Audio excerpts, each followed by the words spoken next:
మంచిగా నీ కూడా వ్యూ ఎలా ఉంది? బాగుందా? నువ్వు మాత్రం దగ్గర రాకు, వచ్చావా దూకేస్తాను. దూకు దూకు, కానీ నాదో చిన్న అడ్వైసు ఏంటంటే తలకిందులుగా దూకు. అప్పుడే తల నేలకు తగిలి అది పగిలి దాన్ని ఏమంటారబ్బా బ్రెయిన్ బద్దలైపోతుంది, తొందరగా పైకి పోవచ్చు. ఆలోచించుకో, దూకు. పొరపాటున కాళ్ళు ఒకటి విరిగాయనుకో ఎందుకు పనికిరావు. ఇంకా జీవితాంతం అందరూ నేను కుంటికాల సంధ్య అని పిలుస్తారు.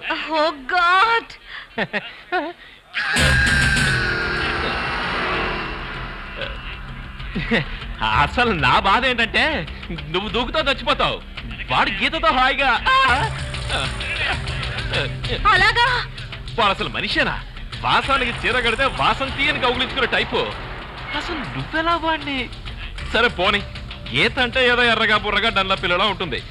తెల్లకన్ను ప్రేమ ముండొస్తున్నా,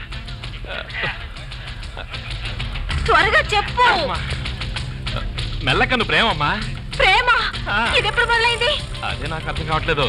నిజానికి లైట్ ఆఫ్ చేస్తే వాడికి ఎవరైనా ఒకటే, కానీ ఆ చింపురు చుట్టూ ఆశ మీద వీడికి లవ్ ఎలా పుట్టుకొచ్చిందో అర్థం కావట్లేదు.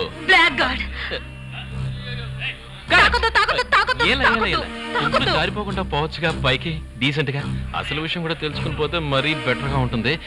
ఇంకో మాట కూడా అన్నాడు, నువ్వు దేవతకి మళ్ళీ పూజించదగిన దానివి, ఆరాధించదగిన దానివని కూడా అన్నాడు. నిజంగా అన్నాడా? తీయగా మాట్లాడి పిల్ల మనసు మార్చేశాడు. నిజం. తర్వాత నువ్వు లేందే బతకలేనని ఇంకా ఏదో అన్నాడే. ఐ లవ్ నన్ను ప్రేమిస్తున్నాను అన్నాడా? అవును అన్నాడు. పోన్లే, ఇప్పుడు అదంతా ఎందుకు? వదలను. ఇప్పుడు మన ఇద్దరం పని చేద్దాం, వెళ్ళి వాడిని అడిగితే పోలా? ఏమిట్రా అని రా. Good girl.